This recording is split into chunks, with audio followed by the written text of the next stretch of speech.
بسم اللہ الرحمن الرحیم۔ پوچھا گیا کہ سب سے افضل انسان کون ہے؟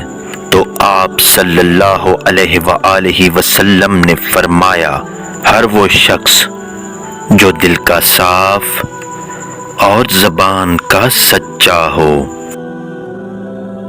جب تم 3 آدمی ہو تو 2 آدمی اپنے ساتھی کو چھوڑ کر آپس میں سرگوشی نہ کریں، کیونکہ اس سے اس کی دل آزاری ہوگی۔ اللہ کریم فرماتا ہے، تم میرے ذکر کے لیے وقت نکالو، میں تمہارے کاموں میں برکت عطا کروں گا، ورنہ دنیاوی کاموں کی کثرت تم پر اس طرح مسلط کر دوں گا کہ تمہیں فرصت ہی نہ ہوگی اور سکون سے محروم ہو جاؤ گے۔ ہر انسان خطا کار ہے اور بہترین خطا کار وہ ہے جو جلدی سے توبہ کر لے۔ باپ سے منہ نہ پھیرو اور نہ کسی دوسرے کو اپنا باپ بناؤ، جو ایسا کرے گا گویا اس نے کفر کیا۔ صدقہ کر لو، کیونکہ تم پر ایک ایسا زمانہ آنے والا ہے جب ایک آدمی اپنے مال کا صدقہ لے کر نکلے گا، لیکن اسے کوئی قبول کرنے والا نہیں ملے گا۔ جب تم نماز کے لیے کھڑے ہو جاؤ تو اسے آخری نماز سمجھ کر پڑھو۔ اللہ جس کے ساتھ خیر و بھلائی کرنا چاہتا ہے تو اسے بیماری کی تکلیف اور دوسری مصیبتوں میں مبتلا کر دیتا ہے۔ اپنے آپ کو، اپنی اولاد کو، اپنے خادموں کو اور اپنے مال کو بد دعا نہ دو، ایسا نہ ہو کہ وہ اللہ کی طرف سے قبولیت کی گھڑی ہو اور تمہاری وہ بد دعا قبول ہو جائے۔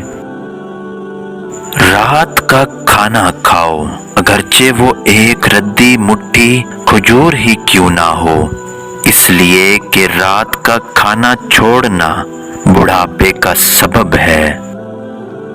اللہ نے تم پر ماں کی نافرمانی حرام قرار دی ہے اور والدین سے ناحق مطالبات کرنا بھی حرام قرار دیا ہے۔ جب تو چاہے کہ لوگ تجھ سے محبت کریں تو دنیا سے بے رغبت ہو جا۔ جب روح قبض ہوتی ہے تو نظر اس کا پیچھا کرتی ہے۔ مونچھیں کترنے، ناخن کاٹنے، زیر ناف بال اور بغل کے بال صاف کرنے کی آخری حد یہ فرمائی کہ ہم 40 دن سے زیادہ ان کو نہ رکھیں۔ اس آدمی سے بہتر زیادہ کسی نے نہیں کھایا جس نے اپنی ہاتھ کی کمائی سے کھایا۔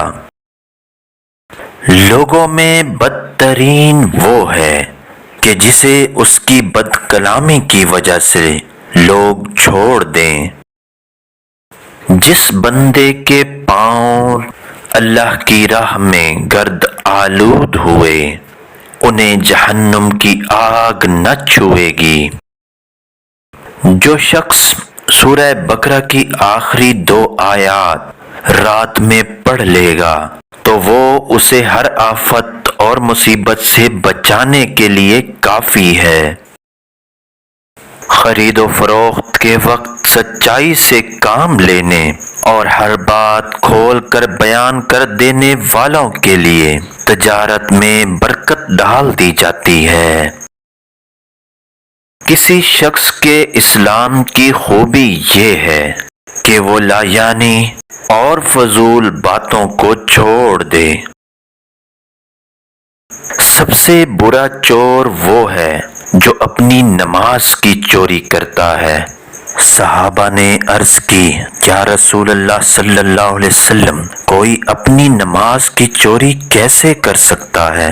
تو آپ صلی اللہ علیہ وسلم نے فرمایا کہ کہ وہ رکوع و سجود میں کمی کرتا ہے